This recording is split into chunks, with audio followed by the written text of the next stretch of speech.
हे उपस्थित असणारे मान्यवर, आपण सर्वजण आणि माझे छोटे विद्यार्थी मित्रमैत्रिणी, आपण डॉक्टर एपीजे अब्दुल कलाम सरांना आपण राष्ट्रपती म्हणून ओळखतो, मिसाईल मॅन म्हणून ओळखतो.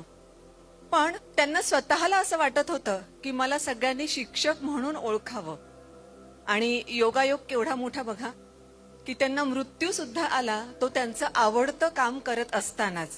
म्हणजे ते विद्यार्थ्यांना संबोधित करत होते आणि त्याच वेळेस मृत्यू त्यांना आला. राष्ट्रपती असले, सायंटिस्ट असले तरी त्यांची राहणीमान अतिशय साधं होतं. आणि अर्थातच त्यांच्याकडची संपत्ती सुद्धा खूप मोजकी आणि थोडी होती. पण एक गोष्ट त्यांच्याकडे अतिशय विपुल प्रमाणामध्ये होती, ती म्हणजे त्यांचा आत्मिक समाधान आणि मनाचा आनंद. हा आत्मिक समाधान आणि मनाचा आनंद आपणही कसं मिळवू शकतो? त्या गुरुकुलातल्या शिष्याने जे केलं आणि गुरुने जे उत्तर सांगितलं त्यामधून आपल्यालाही मिळवता येईलच डेफिनेटली.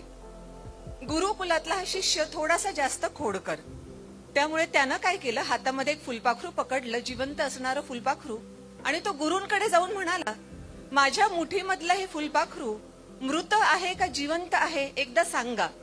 आणि त्यानं मित्रांना अगोदरच सांगून ठेवलं होतं की गुरूंनी काहीही उत्तर दिलं तरी मी त्यांना यावेळेस चूक ठरवणारच आहे.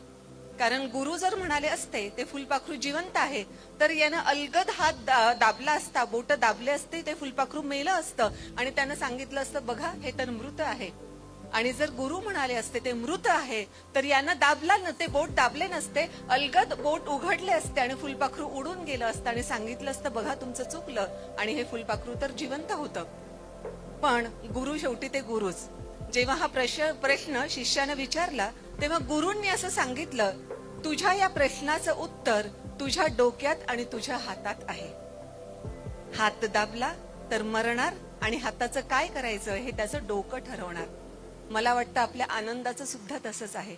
कोणत्याही भौतिक गोष्टींवर किंवा बाह्य परिस्थितींवर आपला आनंद अवलंबून नाही, तर आपलाही आनंद आपल्या हातामध्ये आणि आपल्या डोक्यामध्ये आहे.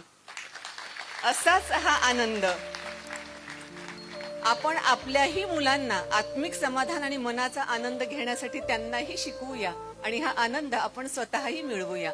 इथे परफॉर्म करणाऱ्या सगळ्या विद्यार्थ्यांना मी शुभेच्छा देते आणि इथेच थांबते. थँक्यू.